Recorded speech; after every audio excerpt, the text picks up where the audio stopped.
Hafta sonu önemli bir konferans gerçekleşti. Siz de oradaydınız. Hukukçuların Demokratik Kürt Hukukçular Konferansı'ydı ve birçok başlık tartışıldı ve katılım da aslında güçlüydü. Akademisyenler, hukukçular, hukuk örgütleri oradaydı. Bu süreçte özellikle barış ve demokratik toplum sürecinde barışı konuşurken bu konferansın önemini sormak isterim öncelikle size.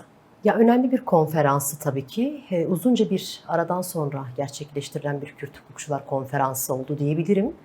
Siz de ifade ettiniz, şiarı da özgürlük, statü ve barış için demokratik hukuk şiarı olarak ifade edilmişti. Tabii ki bu konferansın birkaç yönden anlamı var, önemi var. Birincisi 27 Şubat sonrasındaki çağrıya aslında önem atfeden, buna cevap niteliğinde olarak da görebileceğimiz geçmişin tespiti, günümüzün de aslında durumunu tespit eden ama aynı zamanda da gelecek dönemin de yol haritasını belirlemesi açısından önemli bir konferansa diyebilirim. Nitekim biliyorsunuz konferansların en önemli amaçlarından bir tanesi de yeni dönemin inşa sürecinin yol haritasını esasında belirlemektir. Bu dediğiniz gibi birçok başlık etrafında bunlar tartışıldı. Önerilerle de bunlar tabii ki güçlendirildi. Ciddi bir katılım vardı.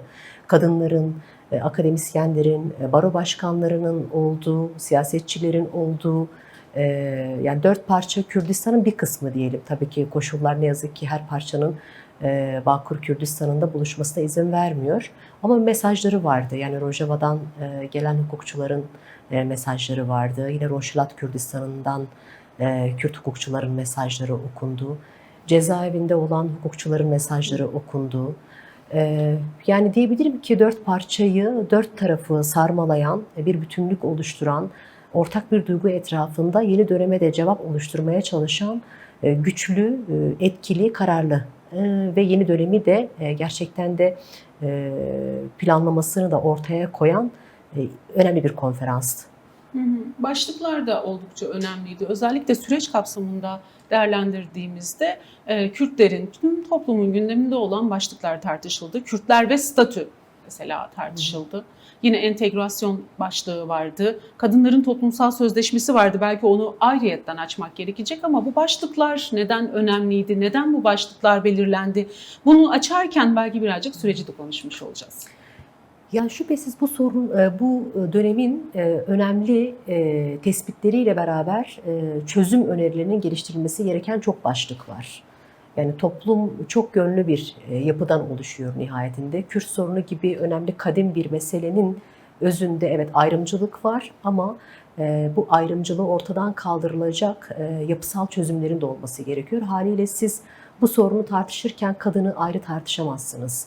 Siz bu meseleyi tartışırken ekolojiyi ayrı tartışamazsınız. Siz bu sorunu konuşurken 4 parçada yaşayan Kürtlerin durumlarını tartışmadan ve hegemonik güçlerin, kapitalist modernitenin Orta Doğu'da gerçekleştirmeye çalıştığı o planlamaların bir yönünü görmeden yine eksik kalacaktır. Siz Kürtlerin statü talebini, yüzyıllık itirazı sonucunda gelişen statü talebini birçok yönüyle tartışmak durumundasınız. Yani nihayetinde Kürtler hepimiz biliyoruz eski kadim bir halk. Mezopotamya'nın ve Orta Doğu'nun en kadim ve en zengin kültürünün içinde barındırmış ve gelenekselliğin de ötesinde bir ulus olmaktan kaynaklı yıllarca kendi kültürünü devam ettirebilmiş önemli bir halk Orta Doğu için. Yani önemli bir geçiş yeri de aynı zamanda yaşadığı coğrafya. Halklarla birlikte yaşamış yıllarca, yüzyıllarca belki de bu birlikteliği çok özgün olarak sürdürmüş olan bir halk. Ama gelin görün ki bir halk olmaktan kaynaklı haklarını kullanamadılar Kürtler. Bu önemli bir sorun. Bu da beraberinde tabii ki statü tartışmasını beraberinde getiriyor. Neden halk olmaktan kaynaklı haklarını kullanmadı? Üzerinden bir tartışma yürütmeniz gerekiyor. Kürtler neden hukuk içine alınmadı ve hukuk içine alınması ile birlikte neler olabilir? Yani bunlar da tartışılması gereken konular. Nihayetinde hepimiz biliyoruz ki Kürtlerin itirazları ve statü talepleri bugün Orta Doğu'da gerçekleşmediği için Orta Doğu bugün dünyanın en büyük krizlerinden bir tanesini yaşıyor. Yani bugün savaş krizi, evet bugün İran'da kendini gösterdi, belki Filistin'de gösterdi ama Kürdistan 100 yıldır bitmeyen bir savaş cenderesine dönmüş durumda. Dolayısıyla bunu görmeden, bu toplum barışı sağlayamadan, bu temel sorununu çözecek bir yaklaşım ortaya koymadan savaşları da ortadan kaldıramazsınız. Ekonomik sömürüyü de ortadan kaldıramazsınız. Kadın özgürlüğünü de bir anlamda ortadan, kadın özgürlüğünü de sağlayamazsınız. Yani hepsi iç içe konular olduğu için haliyle her biri özgün olarak bir tartışmayı gerekli kılıyor. Ama tabii ki bütünlüklü bir tartışma yürütmek gerekiyor. Yani biz tartışmaları birbirinden ayırarak değil, tartışmaları birbiriyle olan kesişimselliğini de anlayarak bütüncül bir program üzerinden ilerlemesini de nihayetinde gerekli kıldığı için bu başlıklar belki eksik bile kalmış olabilir.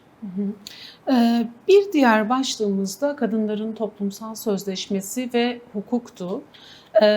Ya özellikle kadının yaşadığı toplumsal cinsiyet eşitsizliğinden tutalım, militarizme, cinsiyetçiliğe kadınlar birçok şeyler aslında mücadele ediyorlar. Bu başlıkta da şöyle bir açıklamanız da oldu. Daha sonra zaten sonuç bildirgesi açıklandı ve yeni bir hukuksal düzenden söz ediliyor. Özellikle kadınların yaşadıkları sorunlar, buna çözüm olarak ortaya konulan bu perspektif ve yeni bir hukuksal düzenleme nasıl olur onu sormak istiyorum size. Yeni bir hukuksal düzenlemeyle kadınların yaşadığı sorunlar çözülecek mi? Yani Kürt meselesi diyelim ki 200 yıllık bir mesele ise kadın meselesi 1000 yıllık bir mesele. Binlerce yıldır sürdürüle gelen bir mesele. Çünkü nihayetinde özünde bir eşitlik meselesi de aynı zamanda. Şimdi bozulan bir hukukun onarılmaya ihtiyacı var. Dolayısıyla bir kadın hukukuna ihtiyaç var. Yani bir kadın hukukuna ihtiyaç var derken bunu bir toplumsal sözleşme bağlamında da ele almamız gerekiyor. Şimdi toplumsal sözleşme neye göre olur? Bütün tarafların eşit katılımıyla onların hak ve hukukunun da korunduğu, toplumsal dahiliyetinin olduğu, siyasal katılımının olduğu, kurucu bir irade olarak olabildiği bir süreç olarak ifade ediyoruz biz. Şimdi kadın 5000 yıldır ataerkil sistemin dayatmasıyla, baskısıyla feodal dönemden günümüze kadar liberal hukuk sistemine kadar da sürekli bir hukukun dışına itildi. Yani toplumsal sözleşmenin dışına itildi kadınlar. Koca devasa bir topluluk bu cinsiyet kimliğinden dolayı ne yazık ki toplumun dışına itildi. Yani karar mekanizmasından ne yazık ki kadınlar dışlandı. Şimdi bunun onarılması için bir kadın hukukunun inşa edilmesine ihtiyaç var. Yeni bir kadın toplumsal sözleşmesinin elbette ki oluşmasına ihtiyaç var. Nasıl olacak bu? Yani önemli bir sorun esasında. Nihayetinde hepimiz biliyoruz ki yani devletli sistemin ve sonrasındaki ulus sisteme dönüşmesi ve liberal hukuk sistemiyle sürdürülen tüm aşamaya kadar kadın ne yazık ki cinsiyetçi kodların hedefi halindeydi. Halen de öyle. Yani liberal hukuk da buna şu an çözüm üretebilmiş değil. Evet belki oy hakkı vesaire diyelim ki medeni haklarıyla ilgili bazı haklara kavuştu. Çalışma hakkına kavuştu, evlenme hakkı gibi bazı haklardan belki faydalanmış oldu. Ama bu yine belki de buzdağının görünen bir yüzü.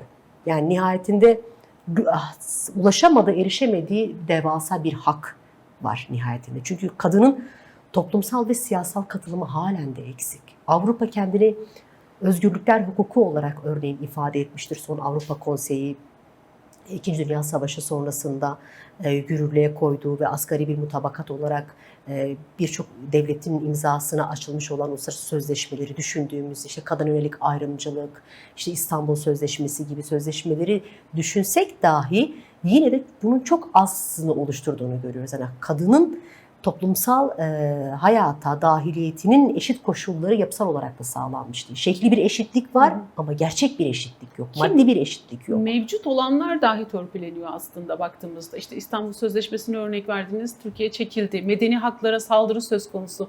Kadınların çalışma alanındaki haklarından söz ettiniz mesela. Orada da kadının hamilelik durumunda onlara bir kazanımmış gibi gösterilen yeni düzenlemelerin aslında kadın haklarına nasıl bir saldırı, nasıl bir tehlike olduğunu biliyoruz. Bakın nafaka hakkı en basitinden. Nafaka hakkı yani yoksulluk esasında hakkıdır. Ki yoksul düşen tarafın yani taraflar arasında ekonomik bir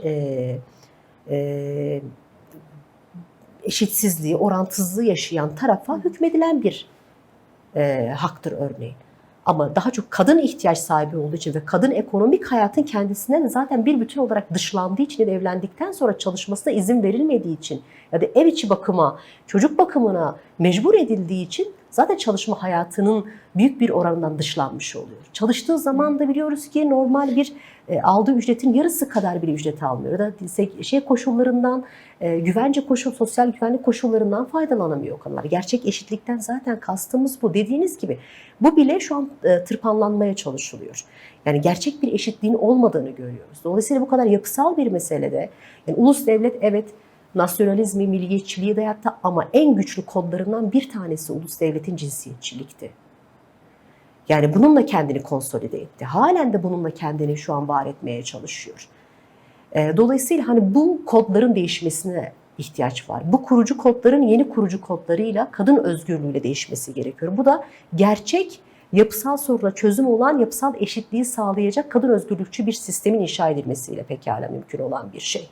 Yani dedim ya çalışma hakkı var dediğiniz gibi gerçek bir eşitlik olmadığı zaman işte görünürde olan çalışma hakkı da diyelim ki gerçek bir eşitliğe dönmemiş oluyor ki. Yani şu an siyasal katılımı düşündüğümüzde meclislerde kadın oranı ne kadar? İşte bu gerçek eşitliğin gösterilmesi açısından da önemlidir. Bunu biraz belli diyeyim ki DEM Parti gibi işte kadın özgürlükçülüğü savunan sistemlerin esas aldığı eş sistemi, eş başkanlığı savunan sistemlerde biraz farklı olduğunu görebiliyoruz. Ama bu tabii ki önemli bir model, önemli bir referans, önemli bir alternatif oluşturma isteği. Ama nihayetinde bunun bütün topluma yayılması lazım. Yani kadının siyasal katılımı, idari katılımı, kurucu bir özne olmasından kaynaklı. Eğer sağlanamıyorsa toplumsal sözleşme yine eksiktir. Kurucu kod kadın özgürlüğüdür. Kadın özgürlüğü sağlanmadan bunun olması mümkün değildir. Kurucu kod ekolojik değerleri savunmaktır. Ekolojik bir yaşamı inşa etmektir kadın özgürlüğüyle beraber. Dolayısıyla bu da bütüncül bir yaklaşımı gerekli kılan bir durum. O yüzden tabii ki en başından itibaren kadının hukukunun oluşması, kadının toplumsal sözleşmeye etrafında yeni bir toplumsal dizayn, yeni bir toplumsal dönüşümü gerekli kılan bir durum. Evet, sonuç bildirgesini de sormak isterim size. Ne anlatıyor bize sonuç bildirgesi? Özellikle bu süreç içerisinde o bildirgedeki her bir başlık neden önemliydi? Yani şimdi Kürt meselesi son 100 yıllık bir mesele olarak tabii tanımlıyoruz aslında. Tabii ki 200 yıllık bir mesele esasında. Kendini yönetme meselesi ve aynı zamanda meşruiyet meselesidir Kürt meselesi. Dolayısıyla bu meselenin çözümü nasıl olacak?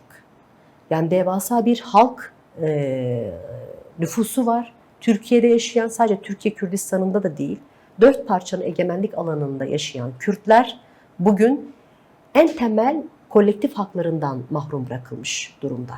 Dolayısıyla bu 4 devletin de egemen inkar siyasetinin hala sürdürüldüğünü gösteriyor. Bunun artık sürdürebilirliği mümkün değil. Nihayetinde görüyoruz ki Orta Doğu'daki en temel krizlerin tetikleyeni de Kürt meselesi. Bu mesele çözülemediği için burada bir istikrar zaten sağlanamıyor. Ekonomik istikrar sağlanamıyor, siyasal istikrar sağlanamıyor. Ve bu bazı hegemonik güçlerin, statükoyu korumaya çalışan güçlerin de zaten işine geliyor. Nihayetinde bu meselenin toplumsal barış ekseninde ve 27 Şubat çağrısıyla beraber doğan muazzam bir fırsatın değerlendirilmesini gerekli kılıyor. Yani biz evet bu asimilasyonun yerine tabii ki entegrasyonu koyuyoruz.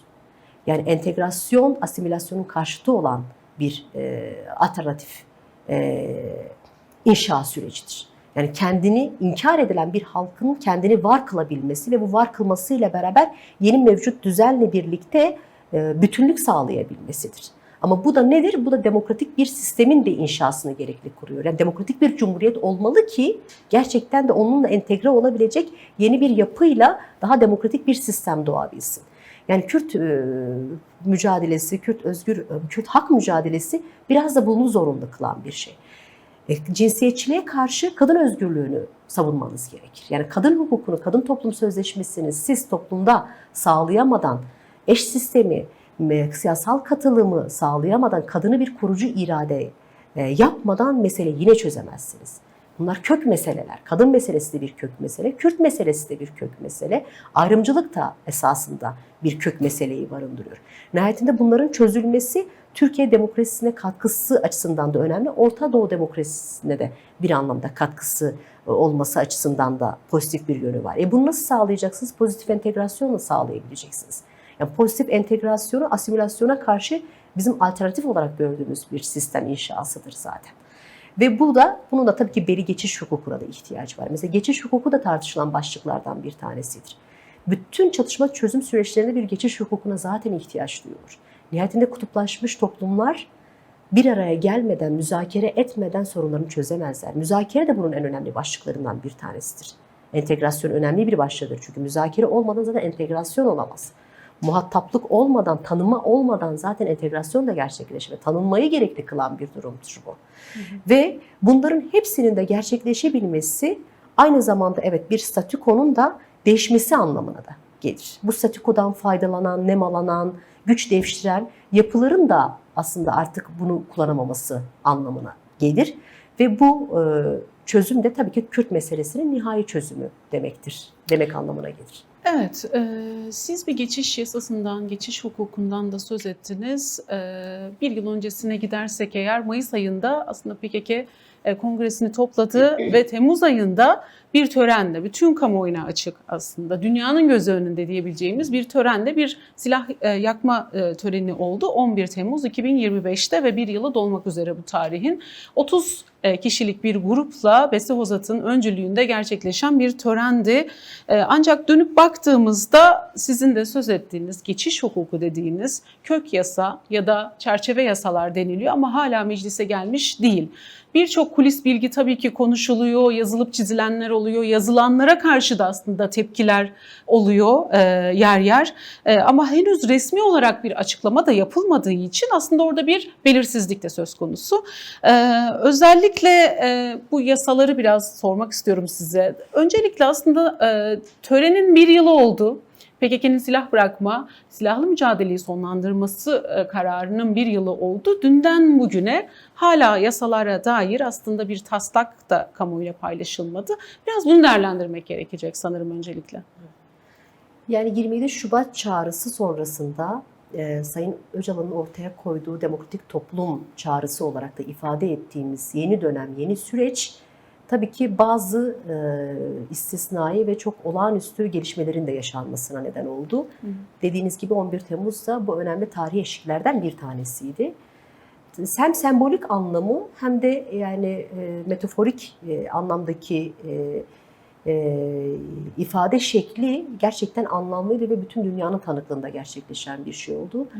Bütün çatışma çözüm süreçlerinde hep üçüncü gözden bahsedilir biliyorsunuz. Üçüncü bir gücün bu sürece objektif olarak dahiliyeti ve bunu takip etmesiyle ilgili birçok öneriler genelde ifade edilir. Tecrübeler biraz da bunu gerekli olduğunu ifade ediyor. Ama 11 Temmuz öyle özgün bir andı ki, öyle özgün bir hamleydi ki aslında bütün dünyayı üçüncü göz yaptı. Yani bütün dünyanın tanıklığında gerçekleşen bir süreç oldu. Ve o savaş, silah yakmanın kendisi de böyle dikkat ederseniz o duruş, o tutum muazzam bir etki yarattı. Yani o nasıl söyleyeyim, bugüne kadar nefret ifadesinin hedefi haline gelmiş olan militanlar bir anda o tutumuyla, duruşuyla muazzam bir saygı yarattı. Muazzam bir etki yarattı. Yani bu kendi özüne ne kadar bağlı olduğu, ne kadar samimi olduklarının da bir göstergesi. Yani bunu ben birçok çevreden de duydum. Yani birçok yerden de okudum. Yani Kürt halkının üzerindeki etkisi bir yana gerçekten dünyada da çok bir etki yarattı. Bu anlamda tabii ki önemli gelişmeleri, önemli adımları da gerekli kılıyor. Yani Kürt siyasal hareketi ve Sayın Öcalan'ın kendisi beklemeden adım attırmaya yönelen bir strateji zaten yürütüyorlar. Taktiksel hiçbir zaman yaklaşmadılar. Çünkü taktiksel yaklaşsanız sürdüremezsiniz. Bu kadar sürdürülebilir olması ve inandırıcı olması zaten mümkün değil.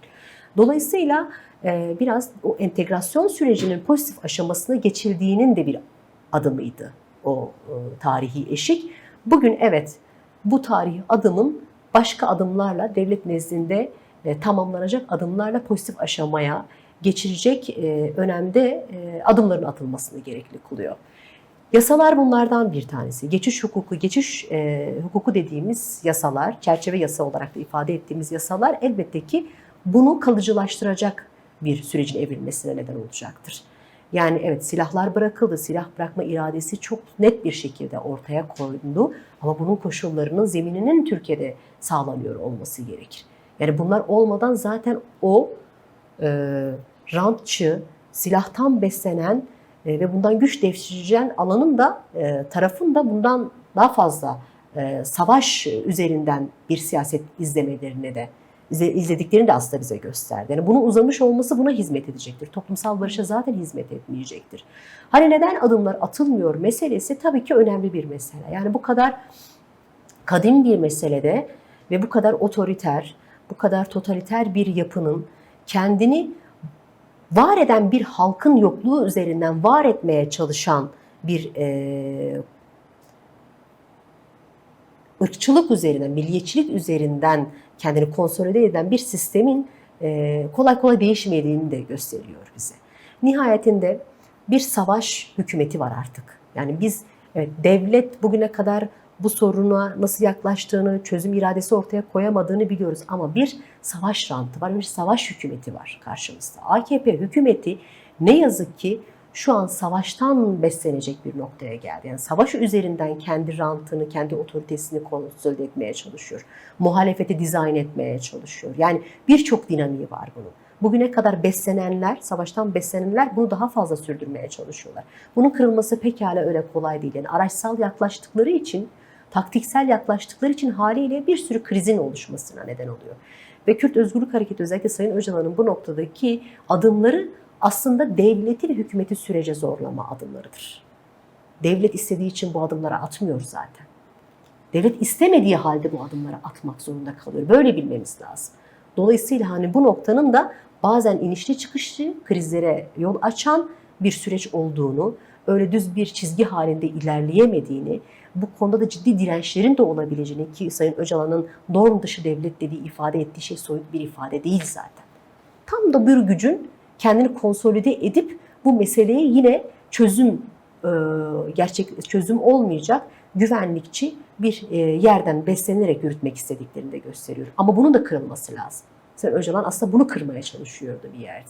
Evet, yasaları belki sonraki sorularda tekrar açmak gerekecek. Sayın Abdullah Öcalan dediniz, bunu kırmak istiyor. Belki buradan şunu da sormak lazım.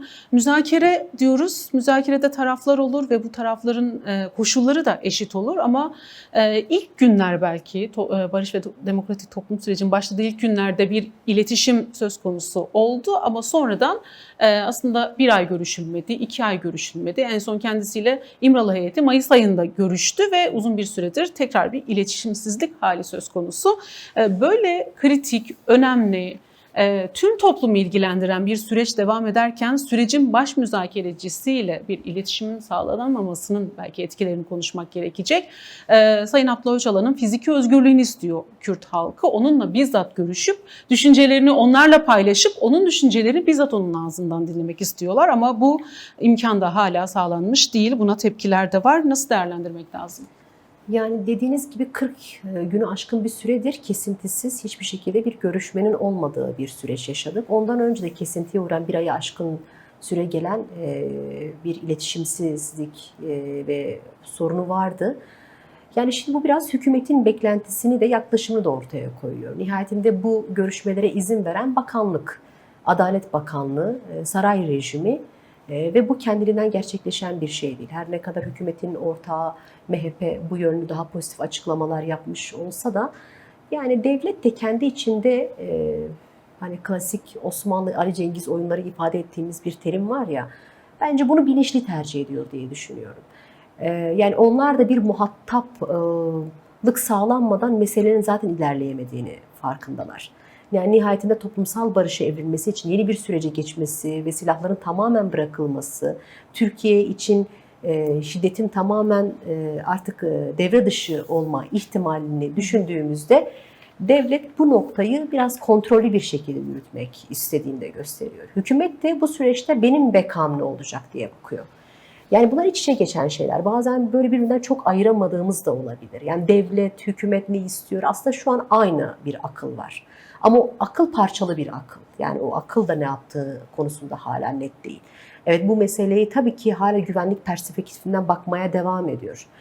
Bu meseleye güvenlik perspektifinden de bakarsa çözülemeyeceğinin de farkında. Ama ısrarı yeni bir çözüm noktasına ne yazık ki evrilmiyor. Yani Sayın Öcalan da yapmaya çalıştığı yeni bir çözüme aslında, yeni bir ihtimalin de doğabileceğini gösterebilmiş olmak.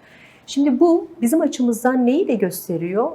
Sayın Öcalan zaten başından beri bu sürecin baş müzakerecisi. Sayın Öcalan'ın ifade etmeye çalıştığı şey bu meseleyi tamamen bir güvenlik meselesi olmaktan çıkarıp bir hak meselesine dönüştürmek. Bir demokrasi ekseninde toplumun bir araya gelmesini sağlamaya çalışmak. Ve bu nasıl olacak? Tabii ki Sayın Öcalan'ın özgür koşullarıyla sağlanabilecek bir şey. Yani Sayın Öcalan bugün bir savaş kışkırtıcılığı yapmıyor ki. Barış savunuculuğu yapıyor. Ve bu barış savunuculuğunu yaparken Türkiye gibi bir dinamiği değil, Orta Doğu gibi bir dinamiğin hepsini ele alarak bütün savaş sebeplerini ortadan kaldıracak bir paradigma aslında önermiş oluyor.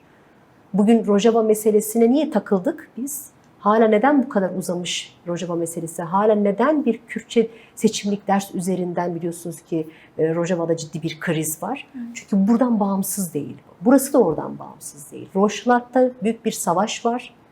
Büyük bir savaş var ama orada da Kürt dinamiği var nihayetinde. Ve devlet bu meseleye gerçekten biraz arsal da yaklaştığı için haliyle Sayın Öcalan'ı biraz da Kürt halkına karşı bir rehin olma kozu üzerinden aslında yürütüyor süreci. Yani çünkü hassasiyetini biliyor, çünkü bu dinamikleri ne kadar değiştirebilecek bir yerden pozitif yaklaşımını biliyor. Biraz da kendi ajandasına göre yürütme isteğinden de kaynaklanıyor. Çünkü heyetin görüşmelerine bakıyoruz, avukatların yapmış olduğu açıklamalara bakıyoruz. Sayın Öcalan'la gerçekleşen her bir görüşme sonrasında süreç daha pozitif bir aşamaya evriliyor. Görüşmeme hali bir krize aslında neden oluyor. Ki bunun hukuksal da argümanları, hukuksal nedenleri, umut hakkı gibi bir şeyle de sağlanmışken halen bunun siyasal sahiplerle devletin ısrarını, norm dışı gücün bu süreci tamamen kontrol altına almaya çalışıp kendi istedikleri şekilde yürütmeye çalıştıklarını görüyoruz. Ama tabii ki zorlamak lazım. Yani tabii ki bunu kabul etmemiz mümkün değil. Yani bir barış, toplumsal barış, negatif barış dahi kendisi bugün Sayın Öcalan'la görüşme gerçekleşmeden olması mümkün değil.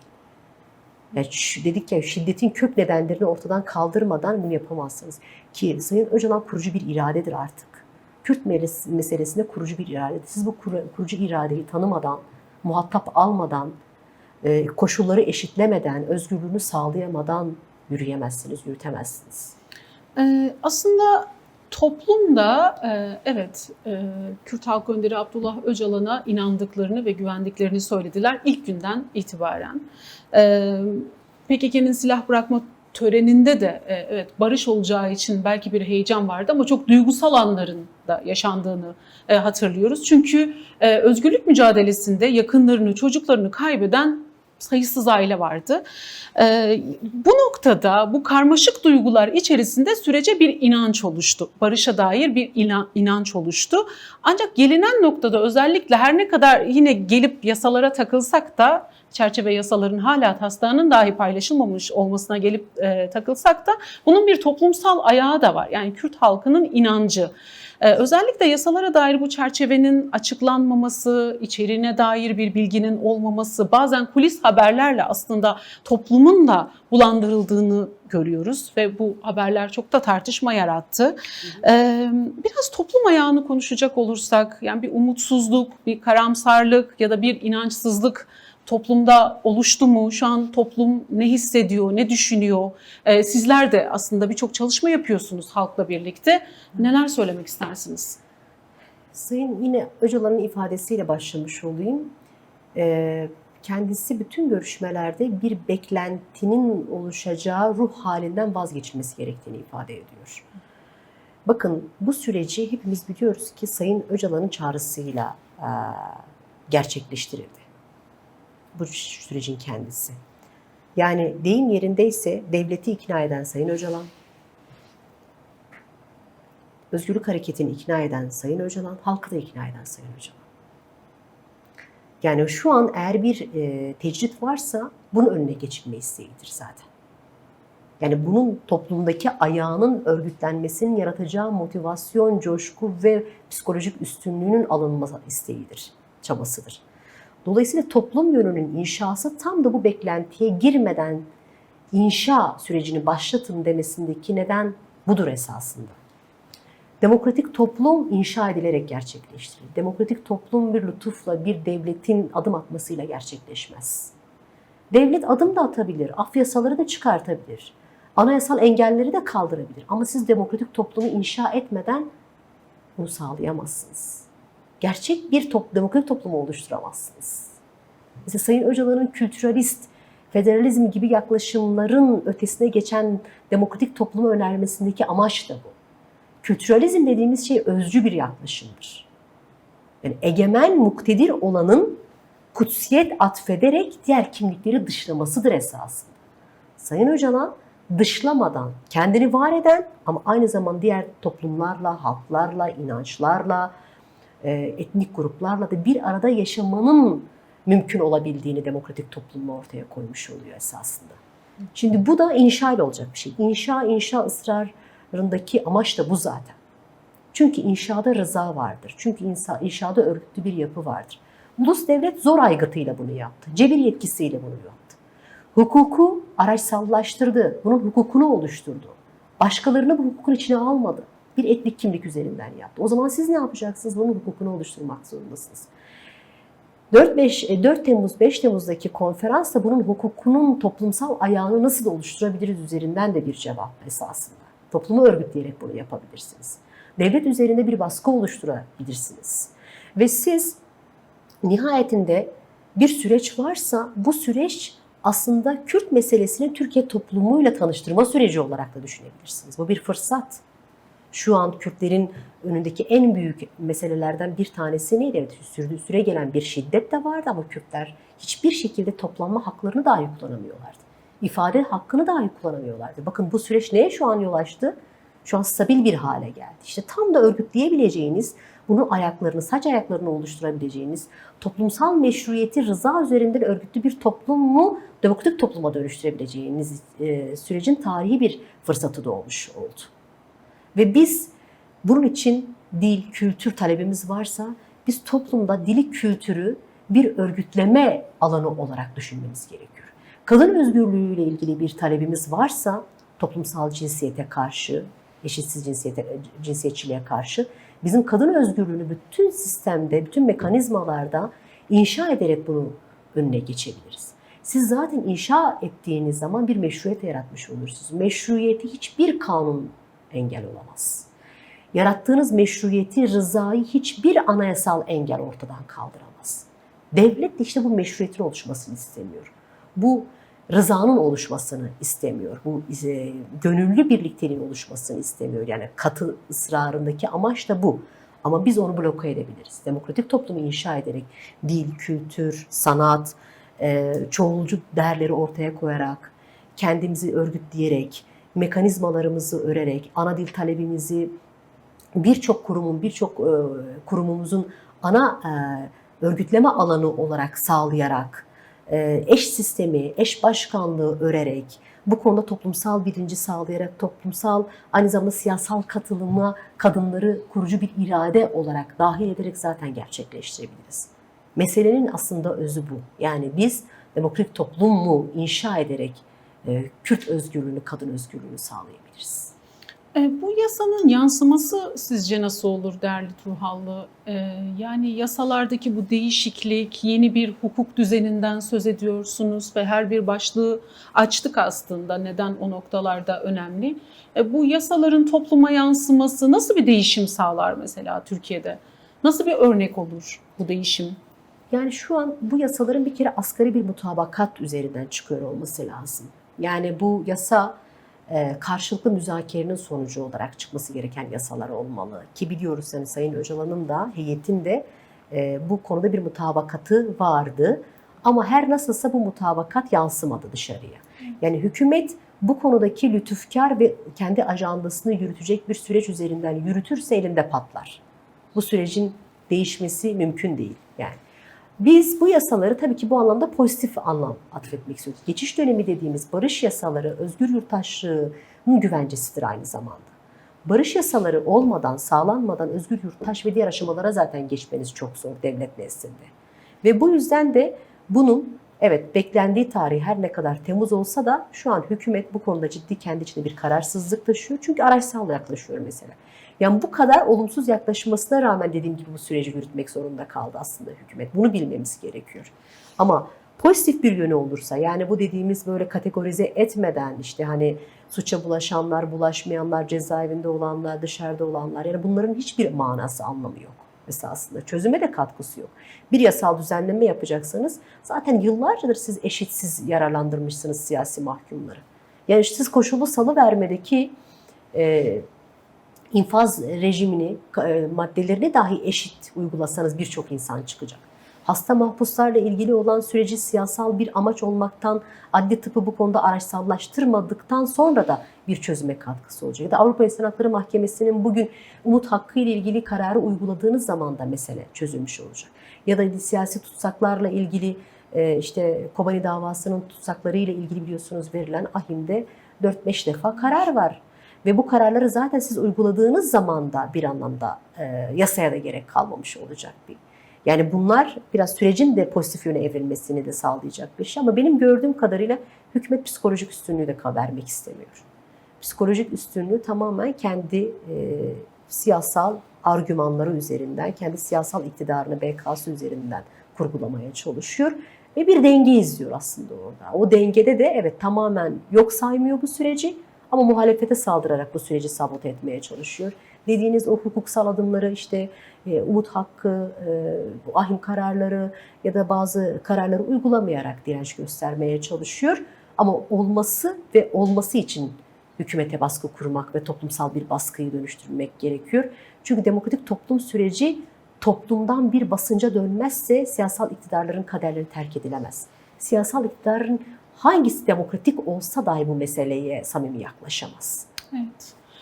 Şöyle bir iddiası da var. Yani özellikle yasalar gündeme geldiğinde iktidar tarafından, devlet kanadından toplumun diğer kesimin hassasiyeti öne sürülüyor.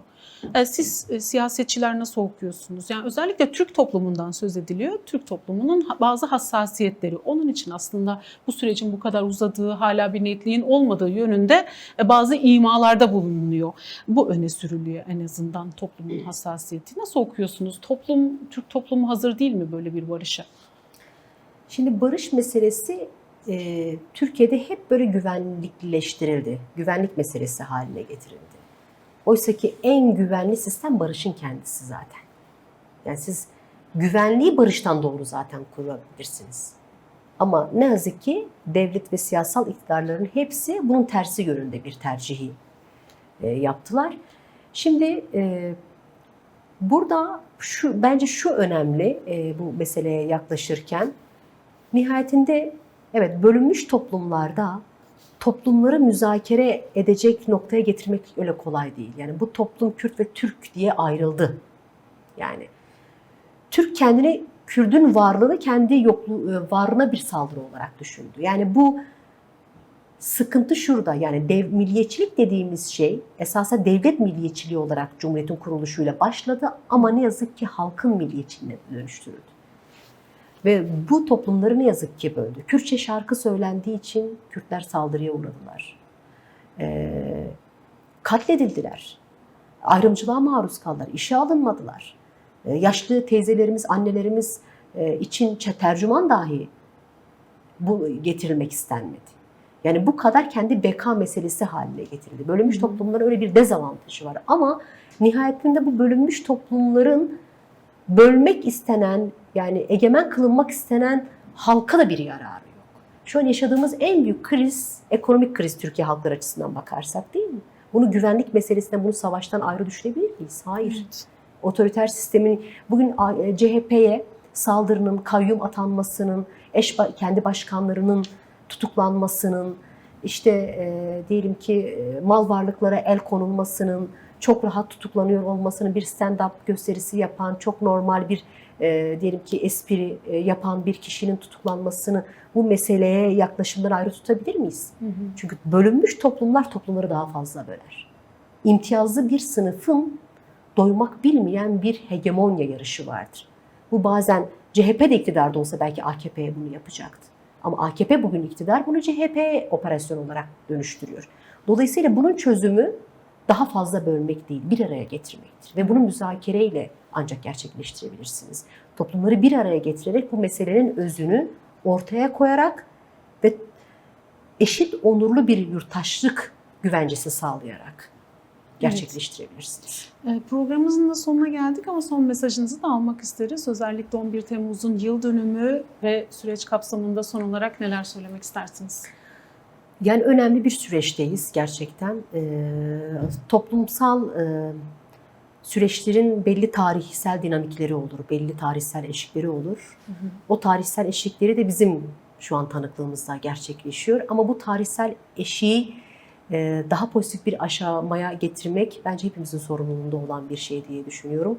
Tarihsel müdahaleleri sağlayarak ancak gerçek bir tarihe dönüşebilir. Bu da mazlumların, ezilenlerin, gadre uğramış olanların da bir araya gelerek, örgütlenerek bu otoriter sistemi karşısında tek parça bir güç birliği yaparak sağlanabilir. Tabii ki buradaki en önemli saç ayaklarından bir tanesi, en önemli motivasyonlarından bir tanesi kadın özgürlüğünü esas alan ve kadınları bir araya getiren, kadın özgürlüğünü esas bir meseleyi örgütsel bir mücadelenin en önemli lokomotif gücü haline getirmekle sağlanabilir.